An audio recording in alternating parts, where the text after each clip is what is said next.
Bonsoir et bienvenue à cette nouvelle édition de Direct. Aujourd'hui, nous allons consacrer notre rencontre à la visite du prince héritier britannique, le prince Charles et son épouse.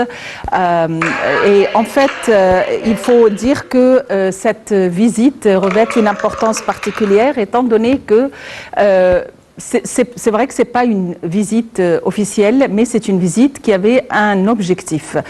Un objectif d'abord pour relancer le dialogue culturel, pour relancer le dialogue notamment interculturel, pour parler des modalités du changement ou de la rénovation du dialogue religieux, raison pour laquelle ils ont visité la mosquée d'Al-Azhar, et aussi côté environnement, à la lumière du leadership de la Grande-Bretagne cette année, qui est à la tête de la COP 26, et du leadership de l'Égypte l'année prochaine, 2022, pour la COP 27.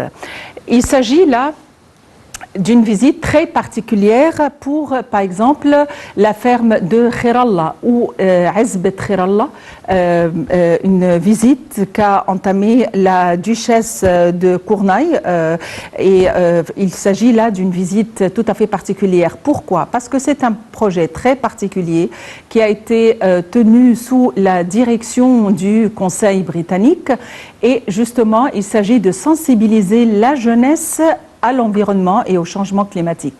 Alors, il y a des projets qui ont été tenus là-bas, raison pour laquelle un des jeunes, puisque c'est un projet qui est consacré à la jeunesse, au leadership de la jeunesse, comment sensibiliser la jeunesse vis-à-vis des causes climatiques et sociétales, et aussi de la relance du dialogue interculturel. Dans ce sens, un des jeunes, Abdel Fattah Nada, qui a tenu un projet baptisé Azba, ou la ferme 2025, c'est-à-dire un quartier qui était un quartier de bidonville, comment le transformer en d'un quartier amical ou se pliant aux normes de l'écosystème. En même temps, comment encourager les habitants et les jeunes à aller de l'avant avec l'économie verte. Comment autonomiser la femme et l'inviter et l'aider à tenir des projets. Une des femmes, par exemple, travailler sur une machine à coudre, sur l'artisanat et autres. Justement, pourquoi? Pour avoir un revenu stable. Et donc, tout ceci dans un tout cohérent et homogène. Donc, Abdel Fattah Nada a tenu la ferme 2025 à partir d'un projet baptisé Button-up, c'est-à-dire planter des arbres. Il faut absolument que les toits soient plantés, que les toits soient verts. Il s'agit d'autonomiser les jeunes dans un programme sociétal pour la jeunesse, et aussi un échange de dialogue interculturel. Aussi, recourir à l'art, justement pour s'exprimer, pour être inclus dans les causes sociétales à travers un dialogue artistique. Et donc, le tout pour déboucher au développement sociétal. Dans ce sens, nous avons un compte rendu détaillé sur la visite, entre autres. À tout de suite.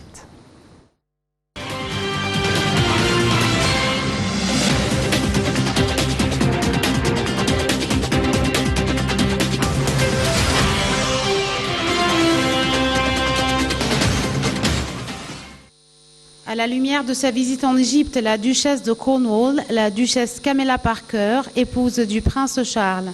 C'est par ici qu'elle a entamé sa visite, et ce par un projet écologique Amis de l'environnement, exécuté par un groupe de femmes et de jeunes du village de Khirallah.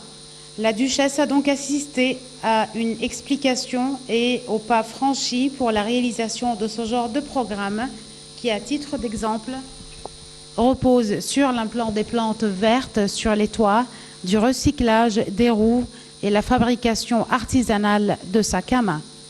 On a commencé notre projet par seulement deux machines, des petites machines, dans une très petite place ou localité ici. Et depuis, notre directeur nous a offert une plus vaste place un plus grand endroit aussi pour permettre le suivi du travail. Et petit à petit, le nombre de machines a doublé, les machines bien sûr qui nous ont été offertes. Je n'ai jamais imaginé avoir une telle place dans ce domaine ou dans mon travail et être capable finalement de gérer un petit projet qui me garantit chaque mois un salaire mensuel pour moi et mes enfants, notamment après le décès de mon mari. La duchesse a donc assisté à une explication et au pas franchi pour la réalisation de ce genre de programme qui, à titre d'exemple, repose sur l'implant des plantes vertes sur les toits, du recyclage des roues et la fabrication artisanale de sacs à main. Et ce sont ce genre d'ateliers qui ont vu la lumière grâce à des programmes pour la sensibilisation envers le changement climatique et des initiatives qui visent un environnement écologique vert en Égypte. Et c'est de ce petit atelier qu'a été née l'initiative et d'autres initiatives qui mettent en place ces pas qui sont franchis aujourd'hui par la femme égyptienne, par les enfants égyptiens intéressés pour un environnement plus écologique.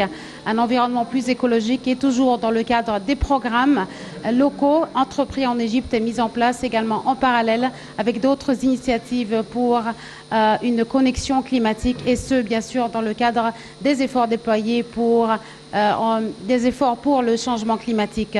Aujourd'hui, l'Égypte est prête pour se préparer à accueillir donc le nouveau sommet pour la COP27 qui aura lieu l'année prochaine. Une vie écologique en Égypte, une vie plus verte. D'ici, du district de Khairallah, ici au Vieux-Caire, c'était Omni Al-Hamzaoui pour Nile International.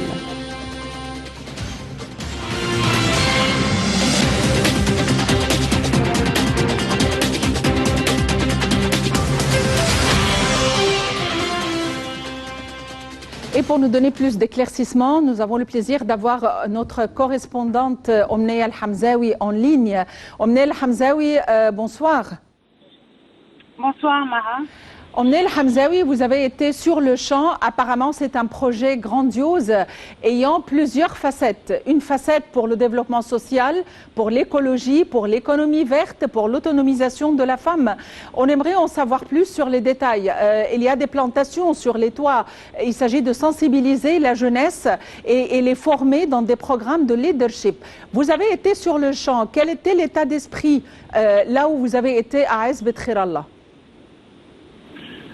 Écoutez, Mara, en fait, on a été sur le champ depuis très tôt ce matin en attente de Son Altesse, la duchesse Camilla Parker, la duchesse de Cornwall. Une visite très attendue de la part des habitants du village de Khairallah ou Azbet Khairallah comme on l'appelle.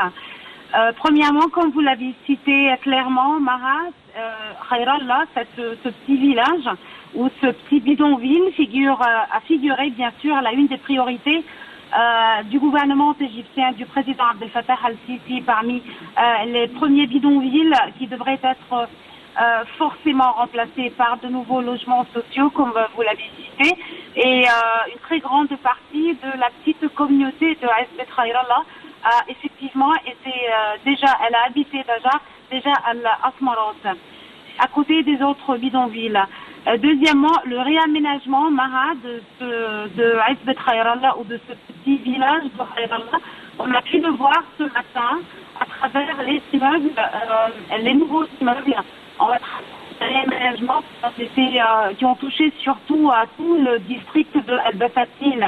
Dans le Azbet Khairallah, on a vu les ponts, on a vu en allant vers ce petit village de Azbet Khairallah, on a vu les nouveaux ponts, on a vu également le réaménagement devant les ponts, on a vu ces axes routiers qui ont été dans le cadre du projet national routier.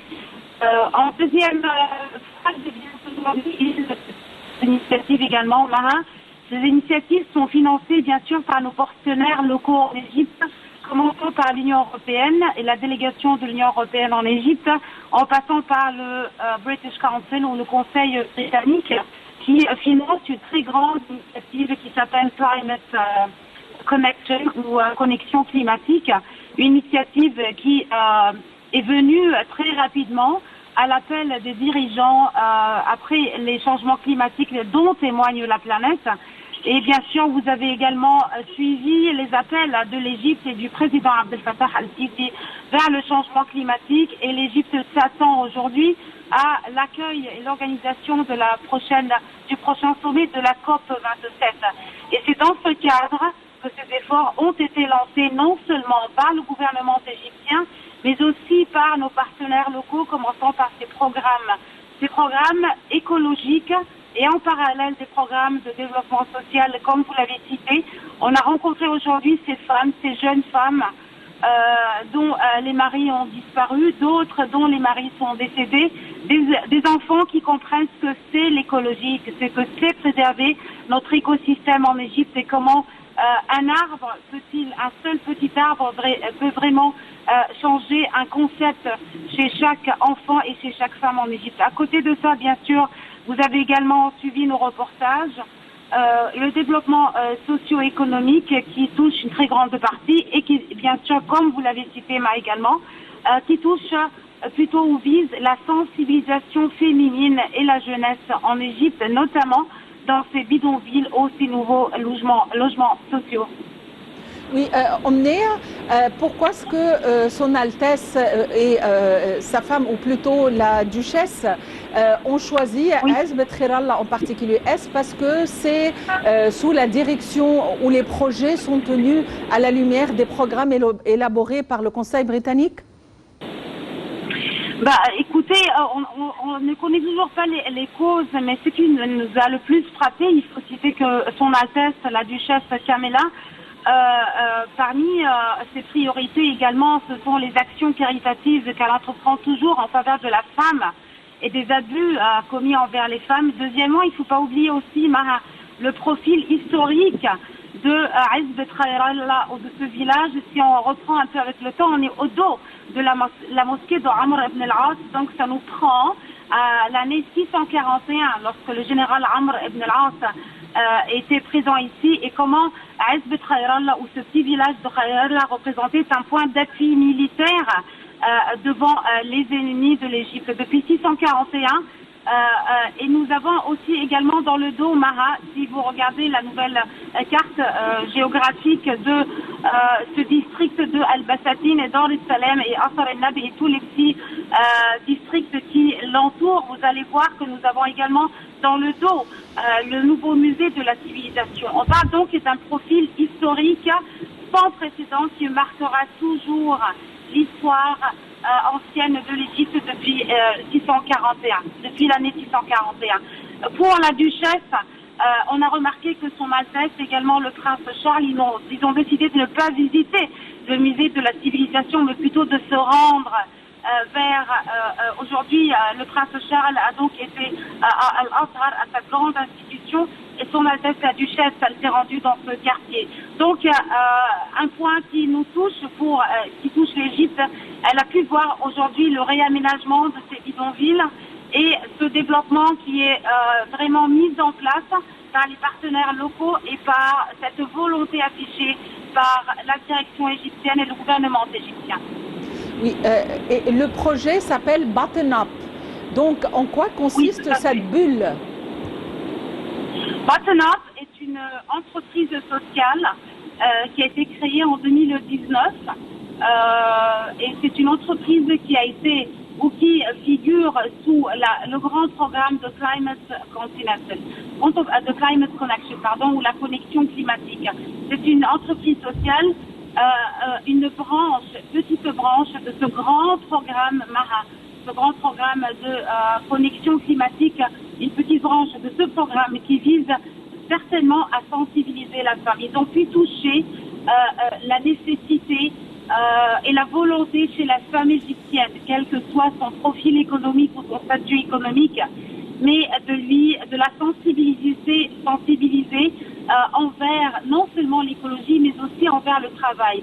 Sensibiliser la femme, la société, surtout dans les zones à risque comme Hezb Khairallah aujourd'hui, sensibiliser ces femmes à avoir un rôle actif dans la société, un rôle social, un rôle économique et aussi un rôle de maternité. Donc des femmes qui ont cette volonté tout le temps affichée, à grande échelle aussi, Maha, si vous regardez aussi les autres initiatives lancées par l'Union européenne et par nos partenaires et par le Conseil britannique en Égypte, vous allez remarquer ces initiatives qui sont certainement consacrées surtout à la femme égyptienne. Oui, Omne Al-Hamzaoui, notre correspondante, merci pour vos efforts et merci pour ces éclaircissements. Il faut dire aussi que l'art, c'était un des outils d'expression et justement un des projets qui se sont tenus à Azbet Khirallah. C'est un projet baptisé Storytelling, ou des histoires à relater des histoires de l'Azba ou des histoires de cette ferme ou de cet endroit. 15 artistes femmes dont l'âge varie entre 20 à 60 ans se sont exprimés, ont relaté leurs histoires, ont relaté les défis qui se sont posés à elles à travers l'art. Alors d'un côté, c'est un moyen d'embellir, un moyen d'aller de l'avant avec cet endroit, et d'un autre côté, c'était un moyen d'expression, un moyen pour se défouler entre femmes, un moyen d'autonomiser les femmes, de leur apprendre l'art et d'engager et d'entamer ce dialogue. Évidemment, le prince héritier Charles de Galles et la duchesse de Cornouailles sont arrivés aujourd'hui et évidemment, ils ont été reçus par le président Abdel Fattah el-Sisi et son épouse au palais d'Al-Ittihadiyya. Nous allons en savoir plus. Le président Abdel Fattah el-Sisi et la première dame ont reçu au palais présidentiel d'Al-Ittihadiyya le prince Charles, prince de Galles, et son épouse Camilla, duchesse de Cornouailles. Le président a transmis ses salutations à la reine d'Angleterre Elisabeth II, affirmant l'intérêt de l'Égypte à voir cette visite comme une nouvelle étape dans les relations historiques entre les deux pays. Les visites royales britanniques sont en effet des indices nets sur les bonnes relations bilatérales et constituent des points mémorables dans la mémoire politique et populaire de l'Égypte, aussi bien que de la Grande-Bretagne, a souligné le président el-Sisi. Le prince Charles a pour sa part manifesté son appréciation quant à l'accueil chaleureux et l'hospitalité qui lui ont été réservés en Égypte. Il s'est félicité de se trouver en Égypte à nouveau et affirmé son intérêt à inscrire l'Égypte sur la liste de sa première tournée officielle à l'extérieur du pays après la pandémie du coronavirus par intérim à Sa Majesté la Reine au vu de la particularité des relations entre les deux pays. Il a notamment affirmé le rôle axial et équilibré qu'assume l'Égypte en traitant avec les causes internationales, notamment sous la direction du président el-Sisi, ainsi que les efforts égyptiens pour sauvegarder la sécurité et la stabilité régionale. El-Sisi et Charles ont discuté de nombreux dossiers d'intérêt commun, dont la lutte antiterroriste et contre l'idéologie radicale. Le chef de l'État a affirmé à cet effet la solidarité de l'Égypte avec la Grande-Bretagne face au terrorisme.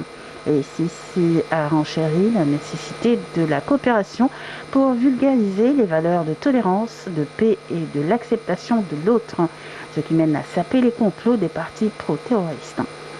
Le prince Charles, prince de Galles, et sa femme Camilla, duchesse de Cornouailles, ont visité la mosquée d'Al-Azhar où ils ont été accueillis par le grand imam. La réunion vise à discuter de l'harmonie religieuse et du rôle de la religion dans la préservation de l'environnement et contribue à renforcer les liens religieux entre le Royaume-Uni et l'Égypte. Le prince Charles et son épouse ont pris des photos dans la cour de la mosquée et devant sa citerne qui a été construite par le prince Tajeddin el-Choubaki. Il s'agit de la deuxième visite du prince Charles à la mosquée. Sa première avait eu lieu en 2006.